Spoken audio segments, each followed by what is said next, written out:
Je pense que ça fait plus de 2 ans.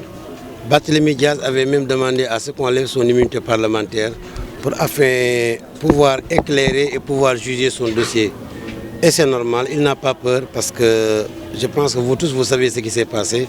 Il a été attaqué, il s'est défendu et nul ne peut dire que c'est lui-même qui a tué Ndiaga Diouf.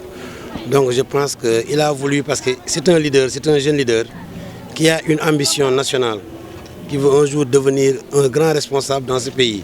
Il a besoin que ce dossier soit jugé et classé, raison pour laquelle il a demandé à ce que son immunité soit levée.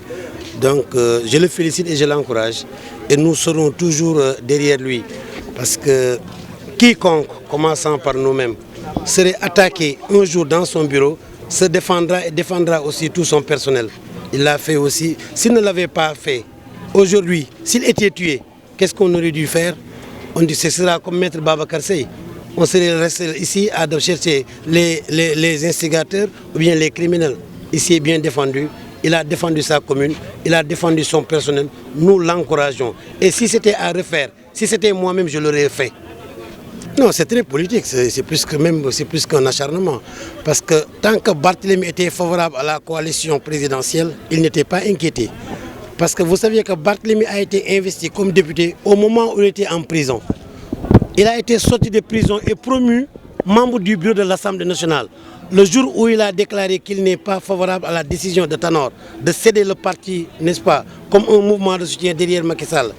Et quand il a aussi refusé, catégoriquement comme nous aussi, de participer demain à l'élection des députés derrière la coalition Benno Bokk Yakaar, c'est à ce jour qu'il a commencé à être inquiété comme nous-mêmes.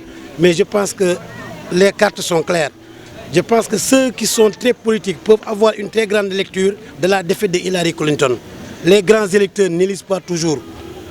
Là-bas, les grands électeurs ont élu un président, mais la population a élu Hillary Clinton.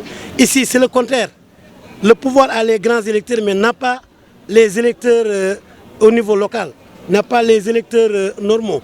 Donc on verra. Donc on peut avoir tous les marabouts, on peut avoir tous les députés et tous les maires, mais la petite base est là. Donc le moment venu, le peuple jugera et nous préparons les législatives, n'est-ce pas, à travers notre coalition Taxawu Sénégal. Et le moment venu, nous serons avec d'autres forces politiques, n'est-ce pas, pour avoir, n'est-ce pas, une majorité au niveau de l'Assemblée et un très grand groupe parlementaire. Maître. Et absolument, je pense qu'il a raison, j'étais à l'Assemblée hier, mais vous saviez que depuis 2011, avant même cette mandature à l'Assemblée nationale, ces choses se sont passées. Pourquoi depuis lors, depuis que Barthélémy l'a demandé, rien n'a été fait? Pourquoi à 6 mois de la fin de cette mandature, on soulève un pareil dossier?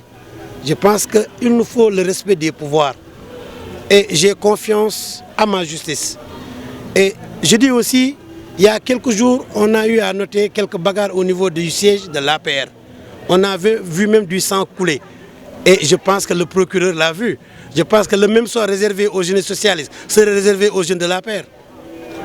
On a vu un responsable de l'APR dire que si le ministre de la Justice ne traduit pas Barthélémy Diaz, ils vont le porter plainte. Et à moins de 72 heures, le ministre a soulevé le dossier. Qu'est-ce que ça veut dire? Donc le ministre a été instrumentalisé, ce qui n'est pas normal. Ce qui n'est pas normal. Et du fait que Barthélémy veut qu'on le juge, il faut qu'on le juge parce que Barthélémy n'a rien fait, il n'a fait que se défendre. Et moi j'ai des doutes. Qui a tué Ndiaga Diouf? C'est la grande question.